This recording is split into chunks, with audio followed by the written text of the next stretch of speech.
Assalamualaikum warahmatullahi wabarakatuh. Halo teman-teman, kembali lagi bersama saya tentunya di Rili Channel.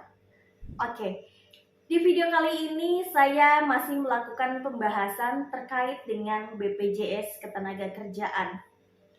Komponen-komponen yang ada di dalam BPJS Ketenagakerjaan itu sendiri sebelumnya sudah pernah saya jelaskan di video-video sebelumnya. Dan di sini saya akan melakukan pembahasan terkait dengan jaminan kecelakaan kerja. Nah, jaminan kecelakaan kerja itu sendiri apa sih? Sebuah jaminan yang diberikan kepada para peserta jaminan kecelakaan kerja yang dimana itu bisa teman-teman lihat apakah teman-teman terdaftar sebagai peserta jaminan kecelakaan kerja atau tidak.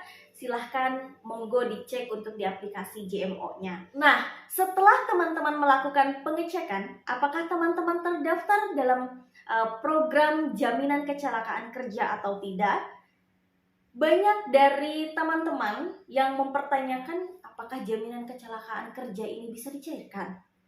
Oke, tentunya jaminan kecelakaan kerja ini tidak bisa dicairkan seperti jaminan hari tua yang biasa teman-teman pertanyakan. Tentunya tidak bisa dicairkan seperti itu ya teman-teman. Karena apa? Karena jaminan kecelakaan kerja itu sendiri merupakan satu bentuk asuransi yang bisa melindungi teman-teman dalam relate waktu yang telah ditentukan oleh BPJS Ketenagakerjaan itu sendiri. Nah, kemudian kecelakaan kerja yang seperti apa sih yang bisa dikatakan masuk dalam komponen atau kategori jaminan kecelakaan kerja? Nah, ini dimulai dari ketika teman-teman berangkat dari rumah menuju tempat kerja, kemudian di lingkungan kerja itu sendiri, kemudian dari tempat kerja ke rumah teman-teman.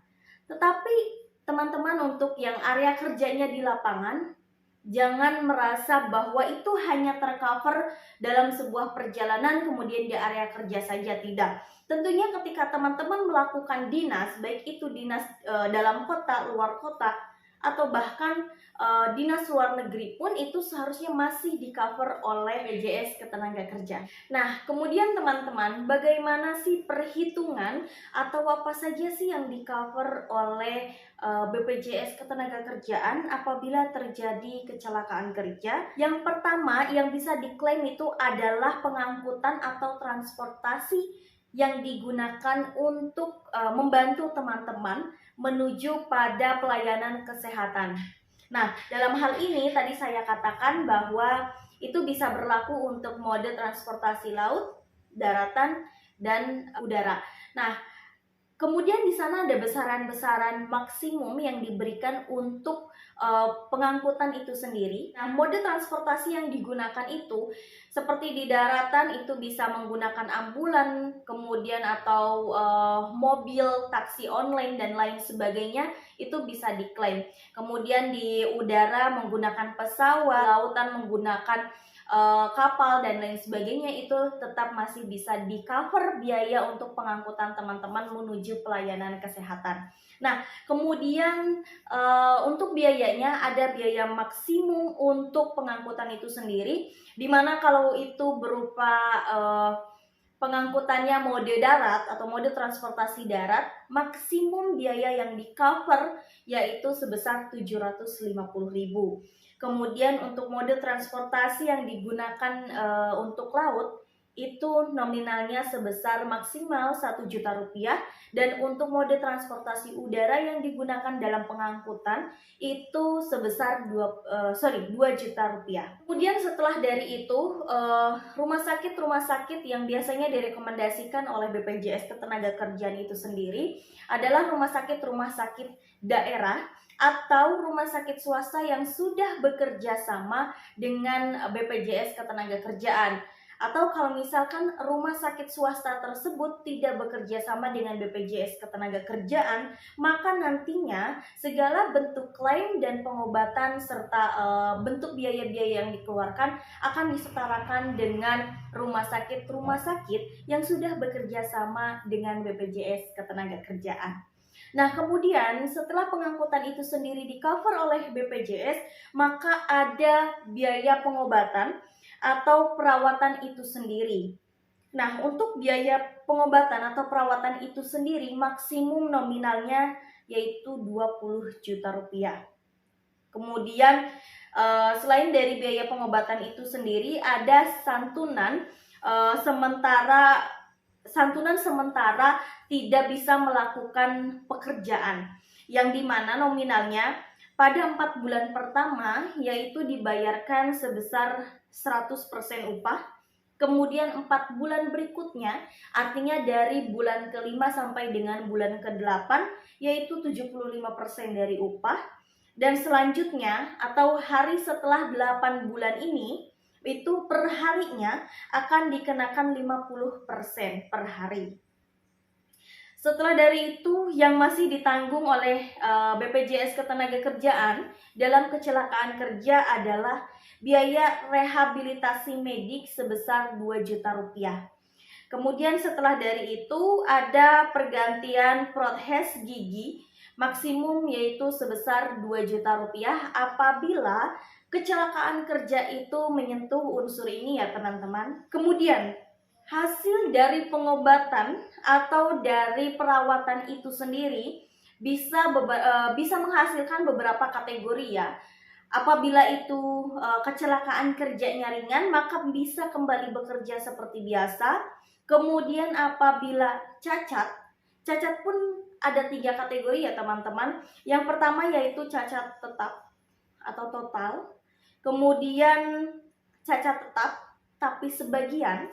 Dan yang terakhir adalah cacat fungsi. Kemudian akibat dari adanya kecelakaan kerja itu sendiri, selain dari tadi ketika itu kecelakaan kerjanya akibatnya adalah ringan bisa kembali bekerja, cacat, atau yang terakhir bisa menyebabkan terjadinya meninggal dunia akibat dari kecelakaan kerja itu sendiri.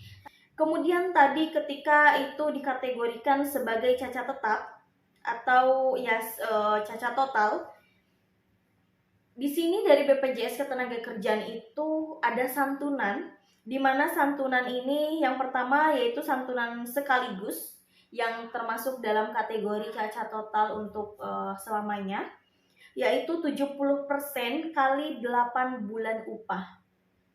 Kemudian ada santunan berkala sebesar Rp200.000 per bulannya selama 24 bulan.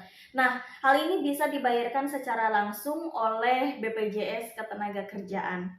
Kemudian kalau misalkan cacat tetap tapi hanya sebagian, itu bagaimana? Nah, santunan yang diberikan adalah persentase untuk cacat tetap itu nanti akan saya sampaikan di video selanjutnya ya teman-teman. Kategori misalkan ketika cacatnya itu beberapa bagian organ tubuh, itu ada pergantian atau nominalnya itu sendiri. Nah, itu akan dikalikan 8 bulan upah. Jadi persentase cacat itu akan saya bahas kembali pada video selanjutnya ya teman-teman. Oke, selanjutnya cacat fungsi. Untuk cacat fungsi itu sendiri, itu pun nanti akan ada perhitungannya. Jadi persentasenya itu, persentase cacat fungsinya masih bisa tetap dikalikan dengan 8 bulan upah. Kemudian akibat dari kecelakaan kerja yang paling fatal adalah terjadinya meninggal dunia.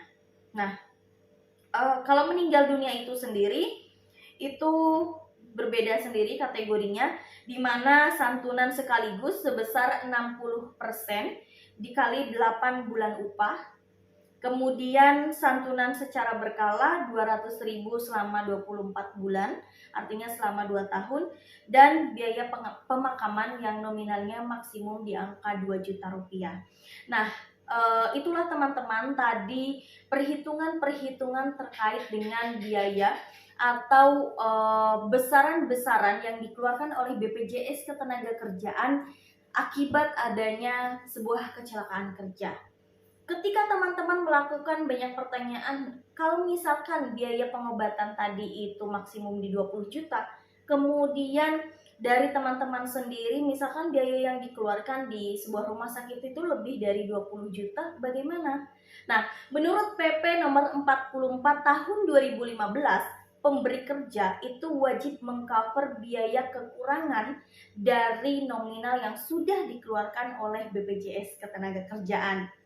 Kemudian terkait dengan tata cara dan bagaimana sih cara melakukan pengajuan klaim terhadap kecelakaan kerja atau jaminan kecelakaan kerja ini sendiri, kita akan melakukan pembahasannya pada video yang lain. Nah, dari video yang tadi saya sampaikan, teman-teman bisa cross-check kembali pada peraturan pemerintah. Tadi di peraturan pemerintah nomor 44 tahun 2015 dan tentunya pada peraturan menteri terkait dengan kecelakaan kerja itu sendiri. Nah, itulah tadi teman-teman videonya. Semoga bermanfaat untuk teman-teman semua dan menjadi wawasan untuk kita semua. Jangan lupa dukung selalu Rili Channel dengan menekan tombol subscribe dan jangan lupa untuk like, komen, dan nyalakan lonceng notifikasinya. Terima kasih. Wassalamualaikum warahmatullahi wabarakatuh.